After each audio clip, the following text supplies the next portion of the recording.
Hey everybody, welcome back to AlleyOopDunks. We are going into round 28, but before that, let's see the highlights of the previous fixtures. I think the main point for me was the first loss at home for Real. Panathinaikos won 97-86 in Madrid, and he just proved that he is a serious contender for Final Four this year, for a return after I think 2012 last time. And amazing game from Lesort. Another point for me was the big win of Bayern Munich at home versus Cervena Zvezda.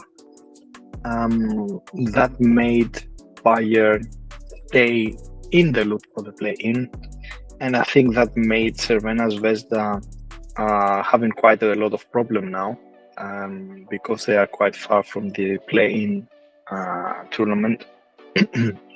And of course, the big derby, Monaco winning in Barcelona 77-67. That meant that the gap between second Barcelona and the teams that they tied at the third position is been reduced. And finally, I think a shocking loss for Milan Armani, 81-77 versus Asvel Villeurbanne. That makes their plans for trying to get into playoff quite challenging now. So even though, let me add about Emporio Armani, even though they missed Mirotic on the same day due to illness, despite the absences they had, a lot of guard players were not playing. Nevertheless, these type of games are games that if you have high expectations, and get to the play-in tournament, get to the playoffs, you need to win this type of games. And I wanted to add that a huge victory for Partizan versus Anadolu Efes, because both teams are battling to go to the play-in tournament, and Partizan had a convincing win versus Anadolu Efes. Amazing game from Avramovic. I think he scored 14 points in the fourth quarter alone. He ended up with 30, if I'm not mistaken. Amazing game. And a big victory for Partizan. Yes. Also, I want to add the return of Virtus Bologna at home wins. 87-74 versus Valencia, and Olympiacos winning in Kaunas. Another big win there. And then the other two winning teams, Maccabi, that actually had an easier opponent in Berlin. And then in a game where the score went extremely high, Fenerbahce won against Baskonia. Again, we talked about Biberovic on the last show. He had 5 out of 6 3-pointers, so let's see how this story develops with him. Yeah, true. One of the best pure shooters in Europe at the moment. But I have to add that from the other team, Diaz had 5 out of 5 3-point shots. So it was raining 3-point shots in this game. That's why you see this high score. It was a very exciting game to watch.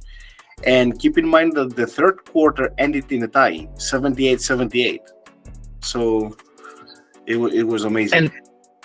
And now thinking about it, we had the two players, the last two players in Euroleague with a triple-double facing each other. And then we had McIntyre having, I think, 10 assists, and Nick Kalathis having 12 assists.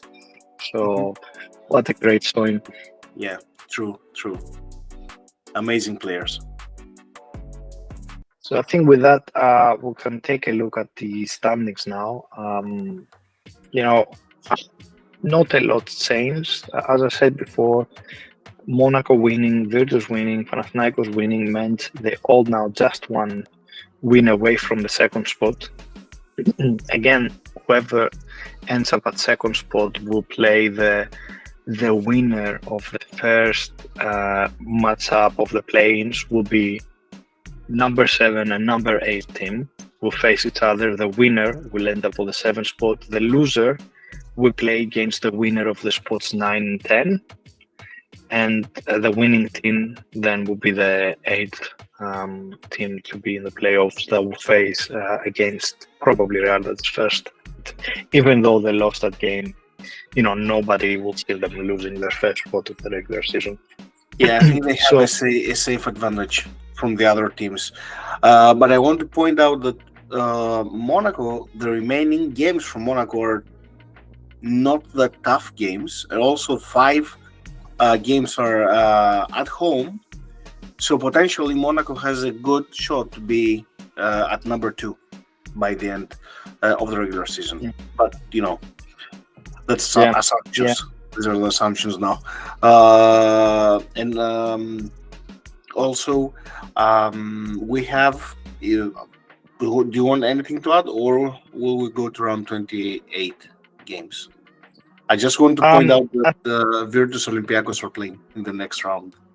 So it's a big game. Oh, great, yeah. It's a big game, especially because anyone up to the 7th spot, they actually can challenge to get into the home court advantage, or even at the craziest scenario, try to push for the second position. Although, we just have 7 games remaining. It's quite tough.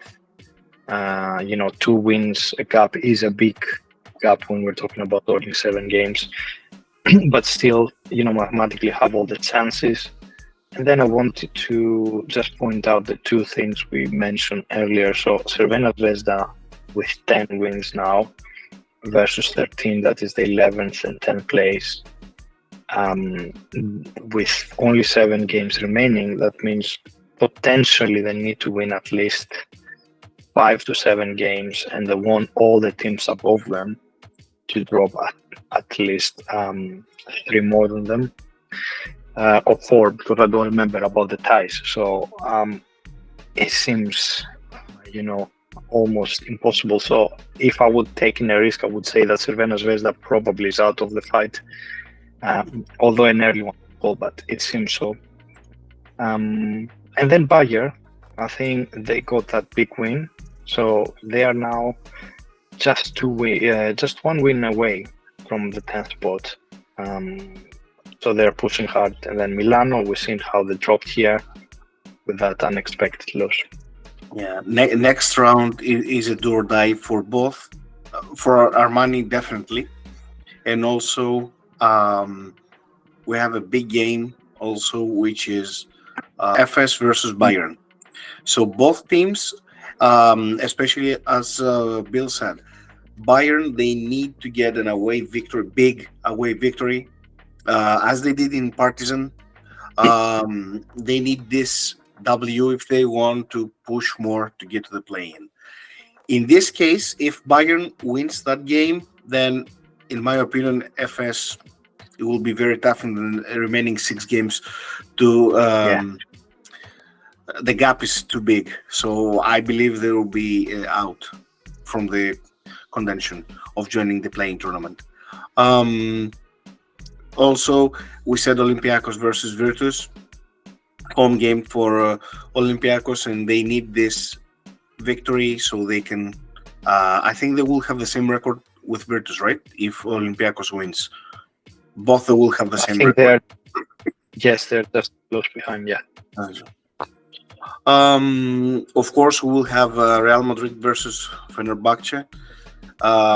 That's, in my opinion, it might be a high score game. Real wants to win at home after being defeated from Panathinaikos, and Fenerbahce is not that stable when they're playing away, but they need to find the rhythm and try to win this big away game. And next Can we have... Yes, I want to say, tell me about the next one, please. Yeah. About Armani versus Partizan. Yeah. This game is do or die game for Armani. I believe they will give everything they have on the court. If they want really to have expectations to get to the play-in tournament or go higher, they need to win this game. I mean, time is running out for Armani, and on the other hand, Partizan needs to win, so either they can get into the play-in tournament teams or stay close to get in. Yep. So I will start then with the first goal suggestion for this round 28, and we will go with Sasha Obradovic. Monaco want to continue the winning streak after winning in Barca, and they're playing at home against Cervena Zvezda. And again, as you mentioned before, perhaps with their program till the end of the regular season, they have a good chance to catch up and challenge for the second position. So this is a good starting point for them. So we're going with Sasha Obradovic as the first option. Mm-hmm. Also, it will be, I believe, the game that Mike James will be the top scorer in Euroleague history. I think the record will be broken in this game. Yeah, I believe so. So that will be one of the highlights of round 28. Another coach that we recommend is Coach Ataman from Panathinaikos. He is one of the expensive coaches.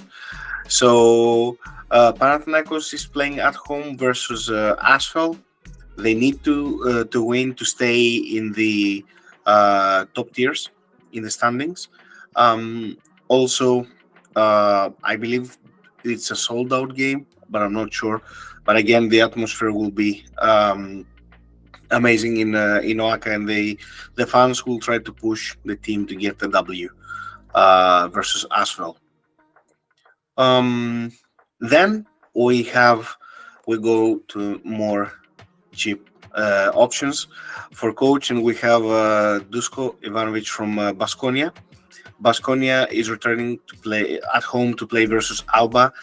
As it's in round 27, Alba lost by 30 or more points versus Maccabi. So it is one of the opponents that Baskonia has to defeat if they want to stay in the play-in tournament. And why not pushing to get even more close to the top in the standings? Anything to add, Bill? No, I think we got all of them, or do we have a fourth as well? I think we thought about staying with Katas. Again, Zalgiris is also at the same spot with FS, so this is a big final for them as well. Maccabi is still not playing in Israel. Most probably we think they have the upper hand, but we think it's a little bit risky. But if you want the fourth option, Katas is there against Zalgiris. And again, one of the options with not expensive options for a coach, but in the, let's say, cheap option range or medium to cheap option range. So talking about Katas, we can see how our team did last week. And Katas gave us 25 points. Exactly how much we asked him to do, even though we said even 10 would be fine. So we take the 25. We scored 180 with Mirotic being unfortunately out due to some gastroenteritis. Gastroenteritis. Yeah. Okay. So he was out, but I think we just learned about before the start of the second part of the fixtures. So he was in our team. Unfortunately, we couldn't do anything about it. Also, Francisco, again, same thing. We also only knew about it before the start of the second part of the game, so the second day of the games. It's not great.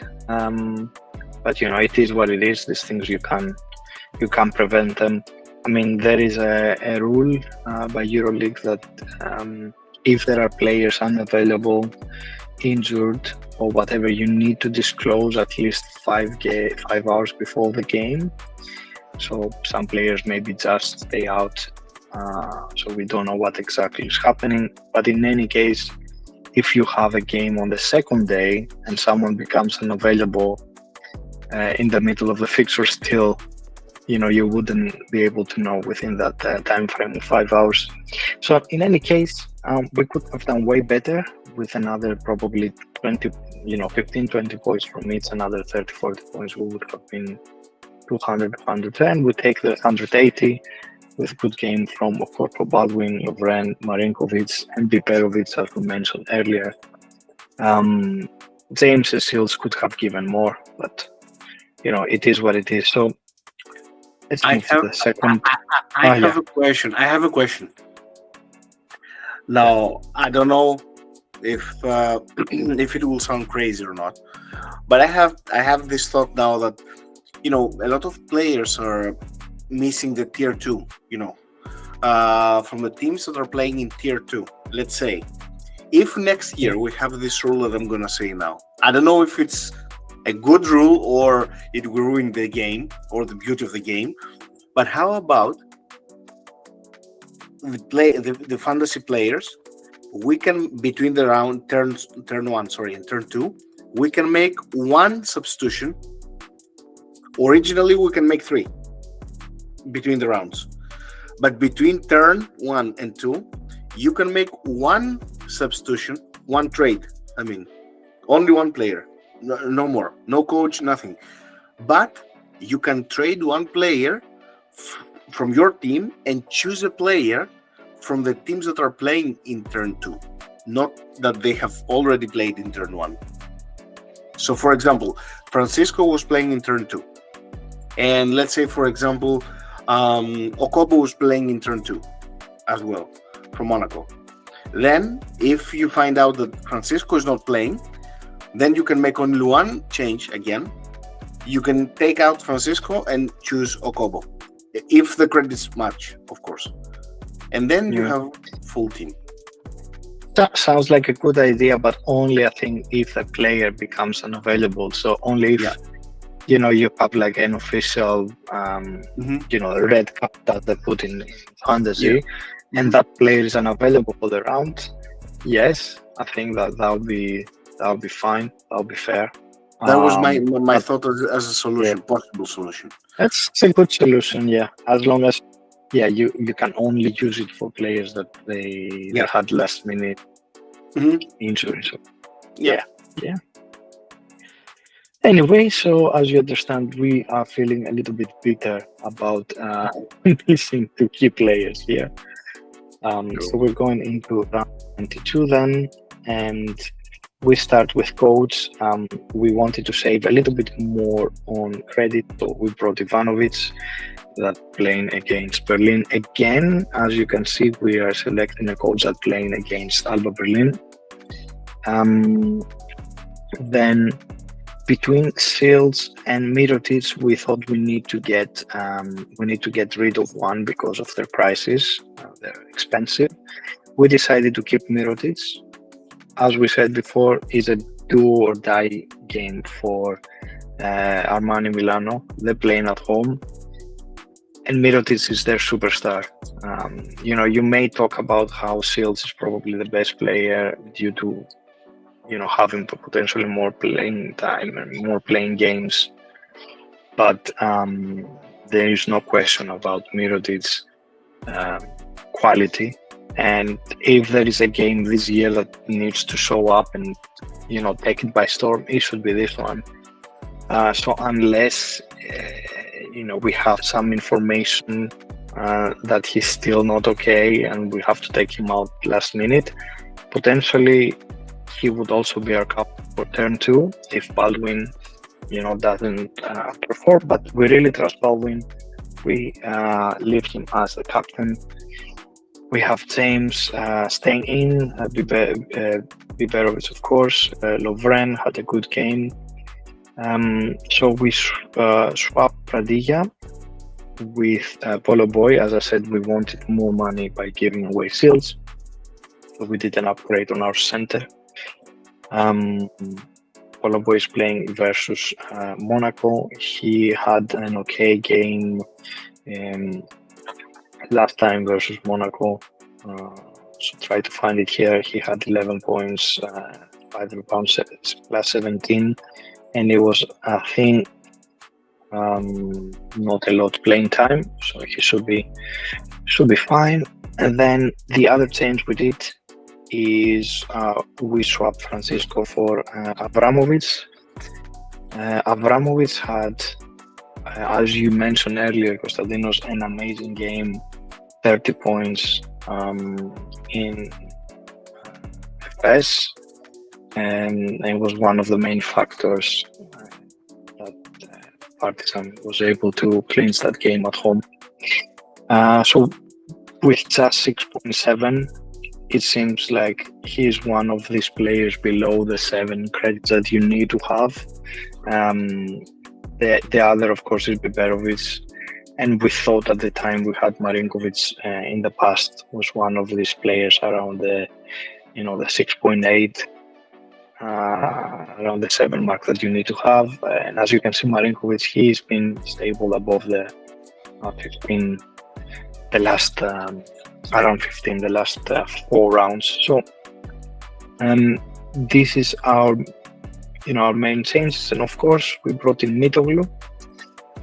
We think he should be able to bounce back into good games versus Villeurbanne. So you can see he had a slump of form lately with single digits for 3 games. We've seen versus Real Madrid being able to have 9 rebounds, 8 points, 2 steals, and a double-digit showing. So we believe is probably the initiation to start again and get back to high PIR. So that's our team. Do you have any questions, Konstantinos, or any comments more?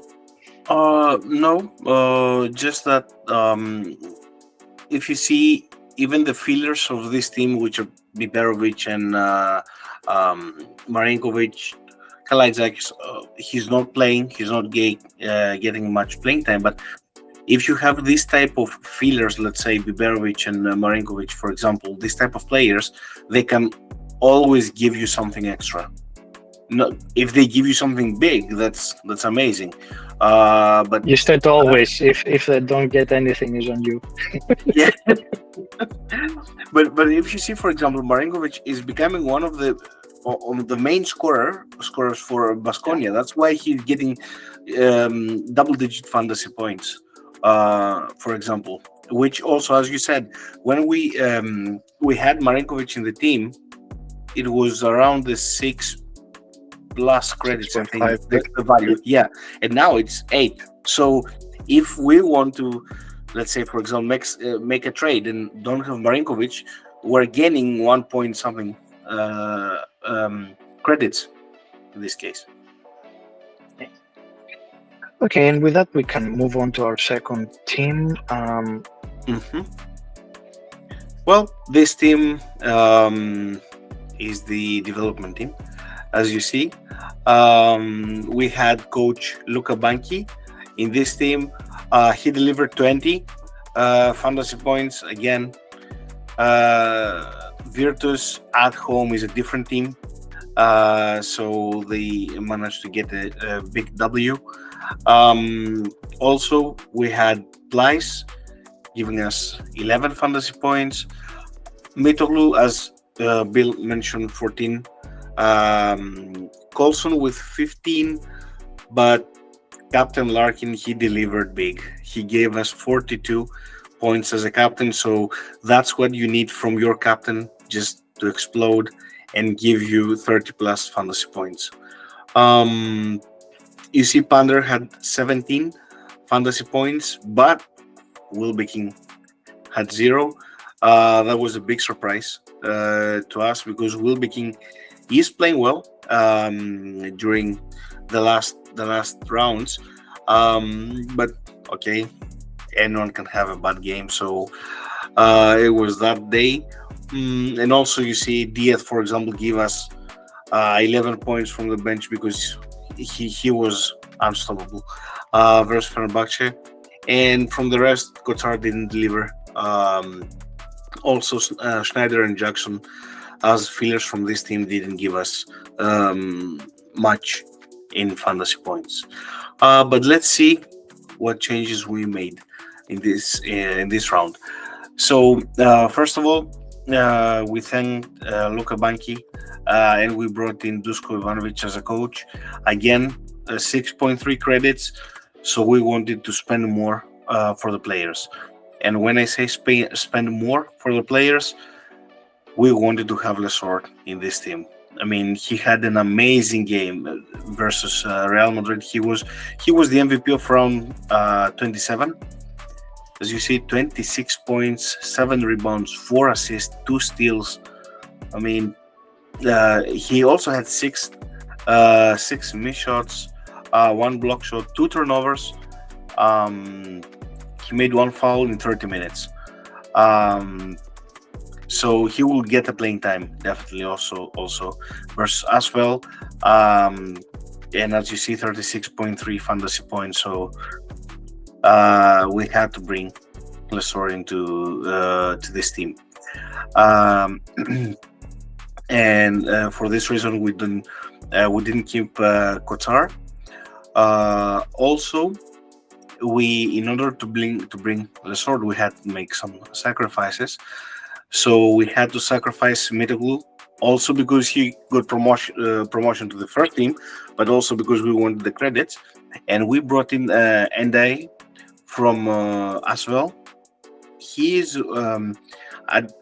Bill, correct me if I'm wrong, but he is 24 years of age or less, if I'm not mistaken. So he's a young player, not to the 30s, let's say. And I don't remember his exact age right now, but yeah, I think yeah. so. Mm-hmm. And as you see, since he gets the playing time from round 20, I think so, he gives to the team. He plays 16 minutes, 20 minutes, around that. But versus Armani, you see 9 points, 6 rebounds, and 15.4 fantasy points. So with 6.4 credits, for example, a player like that is a steal to have on the team. And lastly, we changed Colson with Sadekarskis. Sadekarskis is back after he was absent due to injury. He is back. As you see, he missed 3 games, but now he had 9 points, 3 rebounds versus Fenerbahce. He needs playing time to get back to the rhythm that he had, because he has one amazing season, breakout season for Sadekarskis. Keep an eye on him. He's a free agent this summer if he doesn't renew the contract with Baskonia by the end of the season. But then we also kept Pander. Wilbekin stayed with the team. And then the fielders, Schneider, Jackson, and Diaz for the bench. So if they have a good game, they can give us something. Not minus, but just give us something. So this is our team. Again, we kept Larkin. We said why we have to change our captain when he gives you 42. So Larkin is also the captain for turn 1, and then turn 2 we have the option of Kevin Pander if Larkin does not deliver. In this case, you mentioned a couple of times 42 from Larkin, but if we think about Larkin, I was just looking at the statistics. He could give way more, like 70. He gave us the before that, and then 52.8 before that. So he can really explode. There is no upper limit for him. Let's hope he goes for that. And also, as you said, let's hope Wilbekin wakes up. In a big game, they need him now. Fenerbahce will definitely need Wilbekin score in Real Madrid home court. Otherwise, who can give score to the team. He's one of the main scorers, if not the main scorer, from Fenerbahce. I think we concluded for today. So as per usual, we will posting more stuff on the X, guys. So enjoy another EuroLeague Fantasy Week and EuroLeague action games. Yeah, guys, enjoy the games, and we'll see you soon. Have fun in round 28.